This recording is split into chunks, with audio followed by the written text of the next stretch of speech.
জামাল সাহেবের কথায় মেঘ সম্মতি দেয়। এরপর মেঘ জামাল সাহেবের থেকে বিদায় নিয়ে বাড়ির ভেতরে চলে যায়। যতক্ষণ মেঘকে দেখা যায় উনি ততক্ষণ অবধি মেঘের দিকে তাকিয়েছিলেন। এরপর দীর্ঘ নিঃশ্বাস ছেড়ে গাড়ি নিয়ে আবার বাসার দিকে চলে যান। প্রায় 1 ঘন্টা পর আদ্রিয়ান তালুকদার বাড়িতে এসে পৌঁছায়। প্রথমে গাড়ি থেকে নামে রুহুল আমিন আর জুনায়েদ, আর সবার শেষে গাড়ির দরজা খুলে বের হয় আদ্রিয়ান। আর 7 বছর পর সে আবার তালুকদার বাড়ির সামনে দাঁড়িয়ে আছে। তালুকদার বাড়ির সাজসজ্জা আর অভিজাত্য এখন ঠিক আগের মতোই আছে। তালুকদার বাড়ির ভেতরে প্রবেশ করে আদ্রিয়ান, তার সাথে রয়েছে রুহুল আমিন আর জুনায়েদ। গাড়ির শব্দ শুনে সৃষ্টি শারনীল বেগমকে ডাক দেয়। শারনীল বেগম এখন রান্নাঘরে রান্না করছিলেন। টেবিলে প্রায় 20 প্রকারের খাবারের আইটেম সাজানো রয়েছে, তবুও শারনীল বেগম আরও রান্না করছেন। সৃষ্টির মুখে আদ্রিয়ান ফিরে আসার কথা শুনে তাড়াহুড়া করে রান্নাঘর থেকে ড্রয়িং রুমে ছুটে আসেন। শারনীল বেগম বাড়ির সদর দরজার কাছে এগিয়ে যান। তালুকদার বাড়ির সদর দরজায় আদ্রিয়ান দাঁড়িয়ে রয়েছে। শারনীল বেগম আদ্রিয়ানকে দেখে তার কাছে ছুটে যায়। আদ্রিয়ানও তার মাকে দেখে ভীষণ খুশি হয়। আজ প্রায় 7 বছর পর তার মাকে দেখছে। আদ্রিয়ান গিয়ে জড়িয়ে ধরে শারনীল বেগমকে। শারনীল বেগম আদ্র কপালে চুমু খায়, তার মাথা গাল সব জায়গায় হাত বুলিয়ে দেয়। শারনীল বেগম বলে, এই 7 বছরে কি একবার মায়ের কথা মনে পড়েনি তোর আদৌ? জানিস তোকে একবার দেখার জন্য কত ছটফট করছি আমি। মা হয়ে সন্তানকে 7 বছর ধরে না দেখার কি কষ্টটুকু জানিস? আদ্রিয়ান তার মায়ের কথা শুনে হাসে। এরপর বলে, আম্মু তুমি এখন আমাকে আদু বলে ডাকবে? বিদেশ থেকে পিএইচডি করে এসে যদি 7ম শ্রেণীতে ফেল করা একজনের সাথে তুলনা, তখন কেমন লাগে? আদ্রিয়ান 7 বছর বাড়ি না ফেরার কথা কিছু বলে না, কারণ সে এই খুশির সময় ওই ঘটনা মনে করতে চায় না। শারনীল বেগম আর আদ্রিয়ানকে কিছু বলে না। সৃষ্টি ছুটে যায় তার ভাইয়ের কাছে। সৃষ্টি বলে, ভাইয়া I miss you. I miss you too আমার ছোট বোন। সৃষ্টির সাথে আরও কিছু সময় কথা বলে আদ্রিয়ান। এরপর সকলে থেকে বিদায় নিয়ে সে ফ্রেশ হতে তার রুমে যায়। আদ্রিয়ান তার রুমে প্রবেশ করে। রুমটা তার আগের মতোই রয়েছে, সব কিছু পরিপাটি করে সাজানো, খুব যত্ন করে গুছিয়ে রাখা হয়েছে সব। আদ্রিয়ান তার ব্যাগপত্র রেখে ওয়াশরুমে চলে যায়। ওয়াশরুম থেকে ফ্রেশ হয়ে বাইরে বের হয়। তার ব্যাগের সকল জামা কাপড় আলমারিতে রাখতে যায়। আলমারিতে জামা কাপড় রাখা শেষ করে যখন আলমারি বন্ধ করতে যাবে, তখনই একটা ছবি এসে তার পায়ের কাছে পড়ে। এইটা মেঘের ছবি। যদিও আদ্রিয়ান রুম থেকে মেঘের সমস্ত ছবি সরিয়ে দেওয়া হয়েছে, হয়তো আলমারির এক কোণায় একটা মেঘের ছবি থেকে গেছে। আদ্রিয়ান একটু ঝুঁকে তার পায়ে পড়ে থাকা ছবি ওঠায়। ছবিটি উল্টো দিকে ঘুরেছিল। আদ্রিয়ান যখন ছবিটা ঘুরিয়ে দেখে, তখনই সে অবাক হয়ে যায়। অন্যদিকে সৃষ্টি আদ্রিয়ানের রুমে আসে তার খাবার খাওয়ার জন্য ডাক দিতে। আদ্রিয়ান রুমে এসে যখন ডাকতে যাবে, তখনই তার হাতে মেঘের ছবি দেখতে পায়। সৃষ্টি ভয় পেয়ে যায়। আদ্রিয়ান ছবিটা দেখছে। আদ্রিয়ান সামনে তাকিয়ে দেখে সৃষ্টি দাঁড়িয়ে রয়েছে। আদ্রিয়ান গম্ভীর কণ্ঠে বলে, সৃষ্টি এই ছবি কার? কোথায় এইটা? আদ্রিয়ানের প্রশ্ন শুনে সৃষ্টি ভয় পেয়ে যায়। সে ভয়ে সামান্য শুকনো ঢোক গিলে। আদ্রিয়ান মেঘের ছবি সৃষ্টিকে দেখায় আর বলে, ছবিতে থাকা মেয়েটি কে সৃষ্টি? ও কি কোনো আত্মীয় হয় আমাদের? আর আমার আলমারিতে ওর ছবি কী করছে? সৃষ্টি এগিয়ে যায় আদ্রিয়ানের কাছে। তার হাতে থাকা মেয়েদের ছবি সৃষ্টি দেখে। ছবিটি অনেক পুরাতন, স্পষ্ট করে কিছুই বোঝা যাচ্ছে না। মেঘের চেহারা কোনো অংশেই বোঝা যাচ্ছে না, শুধু মেঘের 2 চোখ ছাড়া। আর দীর্ঘদিন আলমারিতে ছবি থাকার কারণে প্রায় অনেক অংশ ঝাপসা হয়ে যায়। আর আদ্রিয়ান কথা শুনে সৃষ্টি বুঝতে পারে মেঘের চেহারার অংশ সে দেখতে পায়নি, শুধু সে তার চোখ দেখেছে আর কিছুই না। সৃষ্টি আদ্রিয়ানকে মেঘের কথা বলে না, কারণ মেঘ আর তার এখন ডিভোর্স হয়ে গেছে, আর মেঘও দূরে চলে গেছে। এখন আদ্রিয়ান মেঘের বিষয় না জানাই ভালো। সৃষ্টি মেঘের কথা আড়াল করে আদ্রিয়ানের প্রশ্নের মিথ্যে জবাব দেয়। ভাইয়া, এই ছবি আমাদের এক দূরের আত্মীয়র। ছবিটা অনেক দিন আগের, হয়তো তোমার ঘরে তোমার আলমারিতে রেখে দিয়েছে। সৃষ্টির যুক্তিটা আদ্রিয়ানের বিশ্বাস হয়নি, তবে সে ছবিটা নিয়ে বেশি ভাবে না। কে ছবিটা পাশে টেবিলে রেখে দেয়। তবে আদ্রিয়ান মুগ্ধ হয় ছবির মধ্যে থাকা নারীর অস্পষ্ট আঁখি জোড়ার উপর। আদ্রিয়ানের হৃদয়ের গহীনে এক বাসনা জাগে এই আগন্তুক নারীকে দেখার জন্য, যার চোখ এতই সুন্দর, তার রূপ না জানি কতই সুন্দর হবে। আদ্রিয়ান তার ইচ্ছাকে থামিয়ে রাখে। সে আর ছবির দিকে ফিরে তাকায় না। সৃষ্টি এতক্ষণ আদ্রিয়ানকে আনমনে কিছু ভাবতে দেখে প্রশ্ন করে ওঠে, ভাইয়া হঠাৎ করে কি এমন ভাবনায় ডুবে গেলে তুমি? নিচে চলো, আম্মু ডাকছে তোমাকে খাবার খাওয়ার জন্য। সৃষ্টির কথা শুনে আদ্রিয়ানের ঘর থেকে বের হয়ে আসে। আদ্রিয়ান সৃষ্টির সাথে দুপুরের খাওয়ার উদ্দেশ্যে রুম থেকে বের হয়ে যায়। তালুকদার বাড়ির সকল সদস্য এখন দুপুরে খাবার খাওয়ার জন্য টেবিলে বসে আছে। তারা সকলে আদ্রিয়ানের জন্য অপেক্ষা করছে। সিঁড়ির দিকে নিচে নেমে আসে আদ্রিয়ান, তার পিছনে রয়েছে সৃষ্টি। আদ্রিয়ান টেবিলে এসে বসে। রুহুল আমিন ও জুনায়েদ আগে থেকেই বসেছিল। নীলিমা বেগম আর শারমিন বেগম রান্নাঘর থেকে সকল খাবার নিয়ে আসেন। টেবিলে সকলের সামনে সকল কিছু সাজিয়ে রাখেন। সবার টেবিল প্রায় 20 রকমের রান্না দেখে আদ্রিয়ান অবাক হয়ে যায়। আম্মু এত খাবার রান্না করেছো কেন? এত খাবার খাওয়া কি সম্ভব? আদ্রিয়ানের কথা শুনে সৃষ্টি বলে ওঠে, ভাইয়া আম্মু তো আরও রান্না করতে চেয়েছিল, তুমি বাড়িতে চলে এসেছো বলে রান্না করেনি, না হলে আজ 100-র বেশি খাবার রান্না করতো আম্মু। সৃষ্টির কথা শুনে শারমিন বেগম বলে, 7 বছর পর আমার ছেলে বাড়িতে ফিরে এসেছে, ওর জন্য 20 রকম রান্না করব না তো কি করব? আমেরিকা থেকে ওইসব ইংরেজের খাবার খেয়ে দেখো কত শুকিয়ে গেছে। যতদিন বাংলাদেশে থাকবে আমার ছেলের জন্য আমি 20 পদই রান্না করব। বোন আর মায়ের ঝগড়া দেখে আদ্রিয়ান হাসে। বিদেশে থাকতে সেই ছোট ছোট ঝগড়া আর খুনসুটি ভীষণ মিস করেছে। আদ্রিয়ান আর কথা বাড়ায় না, সে খাবার খাওয়া শুরু করে দেয়।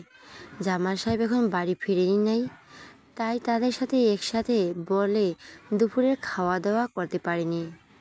অন্যদিকে মেঘ তার ফ্ল্যাটে যায়। 4 তলার 2টা ফ্ল্যাট রয়েছে, একটা ভাড়া দেওয়া আর অন্যটায় থাকে মেঘ। মেঘের অপরের ফ্ল্যাটে থাকে মধ্যবয়স্ক একজন মহিলা, তার স্বামী আর তাদের একমাত্র মেয়ে আবিহা। আবিহা এখন জাতীয় ভার্সিটির পড়াশোনা রয়েছে, তার পড়াশোনা প্রায় শেষের দিকে। মেঘ দরজা খুলে তার ফ্ল্যাটে প্রবেশ করে। ফ্ল্যাটটা বেশ বড় আর ভীষণ পরিপাটি করে সাজানো। জামাল সাহেব আগে থেকেই মেঘের প্রয়োজনীয় জিনিস ফ্ল্যাটে রাখে ব্যবস্থা করে রেখেছে। মেঘের ফ্ল্যাটটা পছন্দ হয়েছে, তবে চারদিক কেমন জানি তার ফাঁকা ফাঁকা লাগছে। ভীষণ একাকিত্ব বোধ হয় মেঘের। তবে মেঘ তো সারা জীবন একাই ছিল, তার সঙ্গী তো কেউ কখনো ছিলই না। মেঘ দীর্ঘশ্বাস ছাড়ে, এরপর তার ব্যাগপত্র নিয়ে ফ্ল্যাটের ভিতরে চলে যায়। ওয়াশরুমে গিয়ে ফ্রেশ হয়। দুপুরে খাওয়ার সময় হয়ে গেছে আর প্রচুর ক্ষুধাও লেগেছে মেঘের, কিন্তু সে এখন কোথা থেকে খাবার পাবে? রান্নাঘরের দিকে এগিয়ে যায় মেঘ। যদি রান্নাঘরে বজায় রাখা থাকে তবে সিম্পল সাধারণ কিছু রান্না করে খেয়ে নেবে। রান্নাঘরে যাওয়ার আগে মেঘের ফ্ল্যাটের দরজায় বেল বেজে ওঠে। মেঘ দরজা খুলে দেয়। দরজা খুলে দিতেই তার দিকে খাবারের বাটি এগিয়ে দেয় আবিহা। মেঘ প্রথমে আবিহাকে চিনতে পারেনি, পরে আবিহা তার পরিচয় দেয়। আবিহা বলে, আমার নাম আবিহা, তোমার পাশের ফ্ল্যাটে থাকি আমি। এখন দুপুরে খাওয়ার সময়, তুমি হয়তো কিছু খাও নাই, তাই আম্মু তোমার জন্য খাবার পাঠিয়েছে। আবিহার হাতে খাবার দেখে মেঘ খুশি হয়ে যায়। তাকে এখন রান্না করতে হবে না। তবে ঈদের সময় জার্নি করে এসে তার রান্না করতে ইচ্ছে করছিল না। আবিহা যখন খাবার নিয়ে এসেছে তখন তাকে আর দুপুরে রান্না করতে হবে না। মেঘ আবিহাকে ধন্যবাদ জানায় এবং তাকে ফ্ল্যাটের ভিতরে আসতে বলে। তবে আবিহা জরুরি কাজ থাকায় সে আর ফ্ল্যাটের ভিতরে আসে না। আবিহা চলে যাওয়ার পর মেঘ খাবার নিয়ে ভিতরে চলে আসে। দুপুরে খাবার খেয়ে নেয়। আবিহা মায়ের রান্নার হাত অনেক খাবার, ভীষণ সুস্বাদু হয় খাবারটা। সময় রাত 9টা। রাত প্রায় 9টার সময় জামাল সাহেব বাড়িতে ফিরে আসেন। এরপর ফ্রেশ হয়ে রাতের খাবার খান। জামাল সাহেব যখন খাওয়া দাওয়া শেষ করে ড্রয়িং রুমে বসে আছেন, শারমিন বেগমের কাছ থেকে আদ্রিয়ানের বাড়ি ফেরার কথা শুনেছেন। তবে উনি রুমে গিয়ে আদ্রিয়ানের সাথে দেখা করেননি। জামাল সাহেবের বাড়ি ফেরার কথা শুনে আদ্রিয়ান নিজ রুম থেকে বের হয়ে সিঁড়ি দিয়ে নিচে নেমে আসে। ড্রয়িং রুমে জামাল সাহেবকে দেখে আদ্র তার পাশে গিয়ে বসে। আদ্রিয়ান বলে, কেমন আছো আব্বু? আদ্রিয়ানের প্রশ্ন শুনে জামাল সাহেব ছোট করে উত্তর দেয়, ভালো। দেশে কতদিন থাকার পরিকল্পনা আছে তোমার? দেশে খুব বেশি দিন থাকবো না, মাত্রই পিএইচডি করলাম, এখনও হাসপাতালে জয়েন করিনি। সামনের সপ্তাহে আমার জয়েনিং, 1 সপ্তাহের মধ্যে আবার আমেরিকায় ফিরে যেতে হবে আমায়। আদ্রিয়ানের কথা জামাল সাহেব শান্ত হয়ে শুনেন। এরপর বলেন, সারা জীবন কি আমেরিকায় থাকার পরিকল্পনা করে রেখেছ নাকি? আদ্রিয়ান উত্তর দেয়, না, সারা জীবন না, তবে যতদিন না কেরিয়ার সেট হচ্ছে ততদিন আমেরিকায় থাকতে হবে। জামাল সাহেব বসা থেকে উঠে দাঁড়িয়ে যান, এরপর রুমে যাওয়ার দিকে পা বাড়ায়। জামাল সাহেব বলে, আদ্রিয়ানের জীবন তোমার কেরিয়ার ও তোমার, তুমি যা সিদ্ধান্ত নিবে তাই হবে, আমি আর কি বলবো। জামাল সাহেব চলে যান। আদ্রিয়ান কিছু সময় ড্রয়িং রুমে শান্ত হয়ে বসে থাকে। জামাল সাহেবের এমন ব্যবহারের কারণ সে জানে, তবে কিছু বলে না। আদ্রিয়ান কিছু সময় পর তার রুমে ফিরে আসে। রাত 10টা। তালুকদার বাড়ির সকলে এখন আদ্রিয়ানের রুমের ভিতরে, কারণ আমেরিকা থেকে নিয়ে আসা সকল গিফট পরিবারের সকলকে দিচ্ছে আদ্রিয়ান। জুনায়েদ, সৃষ্টি, শারমিন বেগম, রুহুল আমিন, নীলিমা সকলে তাদের গিফট পেয়ে খুশি। তখনই আদ্রিয়ানের রুমে প্রবেশ করে জামাল সাহেব। জামাল সাহেবকে দেখে আদ্রিয়ান বলে, আব্বু তুমি? জামাল সাহেব বাড়ির সকলের দিকে তাকায়, এরপর আদ্রিয়ানের রুমের ভিতরে প্রবেশ করে। জামাল সাহেব গম্ভীর গলায় বলে, তোমার সাথে জরুরি কিছু কথা আছে আমার আদ্রিয়ান। জামাল সাহেব সাথে আদ্রিয়ানের প্রায় 1 ঘন্টা আগে দেখা হয়েছে। তখন জামাল সাহেব তাকে কিছুই বলেনি। হঠাৎ করে 1 ঘন্টার মধ্যে হয়ে গেল। আদ্রিয়ান বলে, আব্বু বলেন, কি কথা? জামাল সাহেব দেওয়ালে ঝুলন্ত আদ্রিয়ানের ছবির কাছে যায়। ছবির নিচে টেবিলের ড্রয়ারে ডিভোর্স পেপার রাখা, যেখানে মেঘের সাইন করা। জামাল সাহেব ড্রয়ার থেকে ডিভোর্স পেপার বাহির করেন। জামাল সাহেবের হাতে থাকা কাগজটা যে ডিভোর্স পেপার তা শারমিন বেগম জানে। শারমিন বেগম চান না আদ্র আর মেঘের ডিভোর্স হোক। বিয়েটা কোনো ছেলেখেলা বা মজা নয়। আদ্রিয়ান যতই মেঘকে স্ত্রী হিসেবে না মেনে নিক, কিন্তু সত্যি এইটাই, মেঘ তার বিবাহিত স্ত্রী। জামাল সাহেব ডিভোর্স পেপার নিয়ে এগিয়ে আসেন আদ্রিয়ানের কাছে। মেঘ যে ওপাশে পেপার রেখেছে তা জামাল সাহেব জানেন। জামাল সাহেব বলে, এই নাও ডিভোর্স পেপার। আদ্রিয়ান, তোমার বিদেশ থেকে ফিরে আসার অন্যতম শর্ত ছিল এই ডিভোর্স। ও মেঘের নাম নেই। আগে ডিভোর্স পেপারে সাইন করে বাড়ি ছেড়ে চলে গেছে, এখন তুমিও সাইন করো, এই বিয়ে থেকে নিজেকে মুক্তি করে নাও। আদ্রিয়ান ভাবে নাই জামাল সাহেব তাকে ডিভোর্সের কথা বলবে, তবে সে খুশি হয়, কারণ ও জোরপূর্বক বিয়ে থেকে মুক্তি চায় তাই। আদ্রিয়ান ডিভোর্স পেপার হাতে নেয়, তার চোখে যায় সেখানে সাইন করা মেয়ের লেখার দিকে, যার নাম মালিহা। মেঘের সম্পূর্ণ নাম মালিহা জান্নাত মেঘ। তার বাবা তাকে ভালোবেসে মালিহা বা মেঘ উভয় নামেই ডাকত। স্কুল কলেজ সহ জাতীয় আইডির সব জায়গায় মালিহা তার নাম, তাই মেঘ মালিহা নাম দিয়েই সাইন করেছে। আদ্রিয়ান নামটা দেখে তাকে মনে মনে ভাবে যে তার যার সাথে বিয়ে হয়েছিল তার নাম মালিহা, যদিও তাকে সে কখনো দেখেনি, আর দেখার ইচ্ছেও নেই তার। আদ্রিয়ান ডিভোর্স পেপার হাতে নেয়। জামাল সাহেব তার হাতে কলম দেয়। শারমিন বেগম কিছুতেই এই ডিভোর্স হতে দিবে না, অসম্ভব। তালুকদার বাড়ির বড় বউ মেঘ, একমাত্র মেয়ের যোগ্যতা আছে এই তালুকদার বাড়ি আর তার ছেলেকে সামলানোর। শারমিন বেগমকে কিছু একটা করে এই ডিভোর্সটা হওয়া থেকে আটকাতে হবে।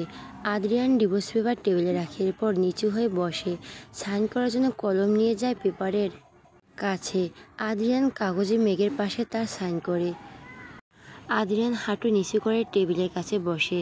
টেবিলে এখন পানির গ্লাস ছাড়া কাগজ ছাড়া আর কিছুই নাই। আমেরিকা থেকে বাংলাদেশে আসার সময় প্রায় অনেকটা এতটুকু সময় জার্নি করে আসার পর আদ্রিয়ানের প্রচুর মাথা ব্যথা করছিল, যার জন্য সে মাথা ব্যথার ওষুধ খায়।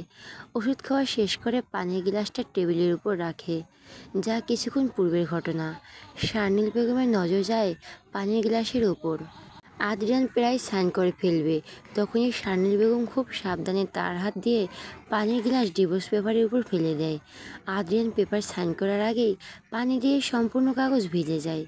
হঠাৎ এমন আকস্মিক পানি পড়ে যাওয়ায় আদ্রিয়ান সহ বাড়ির সকলে অবাক হয়ে যায়। আদ্রিয়ান সাইন করা থামিয়ে ডিভোর্স পেপার হাতে নেয়। পানি দিয়ে ভিজে যাওয়ার কারণে কাগজ ছিঁড়ে যায়। জামাল সাহেব সবটা দেখে উনি জানেন পানিটা শারমিন বেগম ইচ্ছাকৃতভাবে ফেলছে। জামাল সাহেব রাগী দৃষ্টিতে শারমিন বেগমের দিকে তাকায়। শারমিন বেগম যদিও কিছুটা ভয় পায়, তবে উনি মেঘ আর আদ্রিয়ানের ডিভোর্স হওয়া থেকে আটকাতে পেরে খুশি হন। সৃষ্টিও জানে ডিভোর্সের কাগজে পানি শারমিন বেগম ফেলছেন, তবুও সে পরিস্থিতি সামাল দিতে বলে, ডিভোর্স পেপার পানি পড়ে ছিঁড়ে গেছে, এখন তো আদ্রু ভাইয়া ডিভোর্স দিতে পারবে না, ভাইয়া কি আর ডিভোর্স হবে না? সৃষ্টির কথা শুনে জামাল সাহেব রাগী কণ্ঠে বলে ওঠে, একটা ডিভোর্স পেপার ছিঁড়ে গিয়েছে তো কি হয়েছে, আমি কালকে উকিলকে বলবো নতুন কাগজ তৈরি করতে। আদ্রিয়ান আর মালিহার ডিভোর্স অবশ্যই হবে। জামাল সাহেবের কথা শুনে শারমিন বেগম বলে, আবার নতুন করে ডিভোর্স পেপার তৈরি করা কি দরকার? ও মেঘ যখন এই বাড়ি ছিল আর আদ্র জীবন থেকে চলে গেছে, তখন আর ডিভোর্স দেওয়ার কি দরকার? যদি ভবিষ্যতে টাকার লোভের ও আবার আদ্র বউর অধিকার নিয়ে এই বাড়িতে আসে, তখন ডিভোর্স দিলেই হবে। এখন আর এইসব ঝামেলা করার প্রয়োজন নাই। শারনীল বেগমের কথা সম্মতি জানায় আদ্রিয়ান। আদ্রিয়ান বলে, আব্বু, আম্মু যা বলেছে তার সঠিক। মালিয়া যখন একবার বাড়ি ছেড়ে চলে গেছে, তখন আর ডিভোর্স দেওয়ার প্রয়োজনই বাকি। তবে বিয়ের সময় যে কাবিন ধার্য করা হয়েছিল তার সম্পূর্ণ টাকা ওকে দেওয়া হবে। খুব শিগগিরই আমি তোমার ব্যাংকে অ্যাকাউন্টে টাকা পাঠিয়ে দেব। এখন ডিভোর্সের বিষয় নিয়ে আর কথা না বাড়ায়। আদ্রিয়ানের কথা শুনে জামাল সাহেব তার রুম থেকে বের হয়ে যায়। তালুকদার বাড়ির সকলে আদ্রিয়ানের রুমে বসে কিছু সময় আড্ডা দেয়।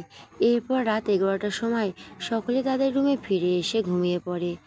আদ্রিয়ানও তার রুমের দরজায় আর লাইট বন্ধ করে বিছানায় শুয়ে পড়ে। অন্যদিকে মেঘ রাত 7টার দিকে তার রাতের খাবার রান্না করে। এখন সে বইয়ের টেবিলে বসে আছে। যদিও মেঘের অ্যাডমিশন টেস্ট শেষ, কাল তার ভর্তি।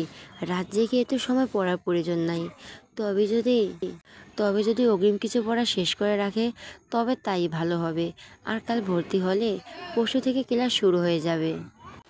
যার জন্য কিছু অবধি এখন পড়ে নিতে পারলে ভবিষ্যতে পড়ার চাপ কমে যাবে। রাত 11টা 10 জামাল সাহেব তার রুমে পায়চারি করছে। আদ্রিয়ান আর মেঘের ডিভোর্স হয়নি, এইটা মূলত তার অশান্তির মূল কারণ। মেঘ এখন আদ্রিয়ানের স্ত্রী। ইসলামী শরীয়তে বা আইনিভাবে তাদের তালাক হয়নি। তালুকদার বাড়ির সকলে চায় মেঘ আর আদ্রিয়ানের ডিভোর্স না হোক, তারা একসাথে সংসার করুক। কিন্তু এইটা কি কখনো সম্ভব? আদ্রিয়ান কি মেঘকে কোনোদিন তার বউ হিসাবে মেনে নেবে? আর 1 সপ্তাহ পর আদ্রিয়ান আমেরিকায় চলে যাবে তার কেরিয়ার সেটেল করার জন্য। বাংলাদেশে কবে ফিরবে তার কোনো ঠিক নাই। আর আমেরিকায় থাকা অবস্থায় যদি আদ্রিয়ান কোনো নারীকে পছন্দ করে বিয়ে করে ফেলে, তখন মেঘের কী হবে? মেঘ তো তার স্ত্রী। আর মেঘ কতদিন আদ্রিয়ানের জন্য অপেক্ষা করবে? ডক্টরি পড়া শেষ করে মেঘ ডক্টর হবে, ডক্টর হয়ে চাকরি করবে। এইটা জামাল সাহেব চায়। কিন্তু এই জন্য কি মেঘ কখনো বিয়ে করবে? ওর কি স্বামীর সংসার করার স্বপ্ন থাকতে পারে না? সারা জীবন কি মেঘ একাই থাকবে? যদিও মেঘ অনেক স্ট্রং, তবে বর্তমান সমাজে নারীর চলার জন্য একজন পুরুষের সহায়তা অবশ্যই প্রয়োজন। আর জামাল সাহেব নিশ্চয়ই চিরকাল বেঁচে থাকবে না। উনি মারা যাওয়ার পর মেঘকে কে আগলে রাখবে? ভবিষ্যতে যদি মেঘের বিয়ে কি করে হবে? যদি তার সাথে আদ্রিয়ানের ডিভোর্স না হয়, স্বামী থেকে তালাক না নিয়ে অন্য পুরুষকে বিয়ে করা কি উচিত? এটা কি অন্যায় বা অপরাধ হবে না? যতই হোক, আদ্রিয়ান তার স্বামী, বিয়ে হয়েছে তাদের। ছোটবেলায় বাধ্য হয়ে বিয়ের ঘটনায় মেঘ আর আদ্রিয়ান দুজনের জীবন নষ্ট হয়ে গেছে। কিন্তু তাদের ভবিষ্যৎ নষ্ট হতে জামাল সাহেব দেবে না, কখনো না। 7 দিনের মধ্যে হয়তো ডিভোর্স পেপার রেডি হওয়া সম্ভব নয়, তবে তাদের ডিভোর্স ভবিষ্যতে হলেও হবে। মেঘের পড়াশোনা শেষ হলে আদ্রিয়ানের সাথে মেঘের ডিভোর্স হবে। ডিভোর্সের পর নতুন করে মেঘকে বিয়ে দিবেন উনি। একজন যোগ্য পাত্রের হাতে মেঘকে তুলে দেবেন। তবে মেঘ এখন জানবে তার আর আদ্রিয়ানের ডিভোর্স হয়ে গেছে। আদ্রিয়ান তার ইচ্ছায় ডিভোর্স পেপার সাইন করেছে। এইটা মিথ্যে হলেও জামিল সাহেব চায় মেঘ এইটাই সত্যি বলে জানুক। ডিভোর্সের কথা শুনে মেঘ আদ্রিয়ানকে প্রচুর ঘৃণা করবে, তার স্মৃতি মনকে মুছে ফেলবে। মেঘ শুধু তার পড়াশোনা আর কেরিয়ারের কথা ভাববে। আর আদ্রিয়ান কখনো জানবে না মেঘ তার বউ। মেঘের পরিচয় যাতে কখনো আদ্রিয়ানের সামনে না আসে, এই চেষ্টায় জামাল সাহেব করবেন। জামাল সাহেব তার পকেট থেকে ফোন বের করে মেঘকে কল করে। মেঘ এখন টেবিলে বসে পড়াশোনা করছিল। হঠাৎ করে ফোনে রিং করার শব্দ শুনেই সেই দিকে তাকায়। ফোনের স্ক্রিনে জামাল সাহেবের নাম্বার দেখে। মেঘ ফোন রিসিভ করে আর বলে, আসসালামু আলাইকুম বড় আব্বা। জামাল সাহেব উত্তর দেন, ওয়ালাইকুম আসসালাম। মেঘ, ফ্ল্যাটে একা থাকতে কি ভয় করছে? মেঘের যদিও কিছুটা ভয় করছিল একা থাকতে, তবে সে মিথ্যে বলে, না বড় আব্বু, ভয় করছে না। আচ্ছা, তুমি কেমন আছো? বড় আম্মু আর সৃষ্টি এরা কেমন আছে? সকলে খুব ভালো আছে। আর তোমাকে ভীষণ মিস করছে সবাই। জামাল সাহেব মেঘের সাথে অন্য বিষয় নিয়ে কথা বলেন। এরপর উনি আদ্রিয়ানের বাড়ি ফেরার কথা মেঘকে বলে। মেঘ আজ আদ্রিয়ানের বাড়িতে ফিরে এসেছে। ওই ডিভোর্স পেপার সাইন করে দিয়েছে। কাল উকিলের কাছে কাগজ জমা দিব। খুব শিগগিরই তোমার আর আদ্রিয়ানের ডিভোর্স হয়ে যাবে।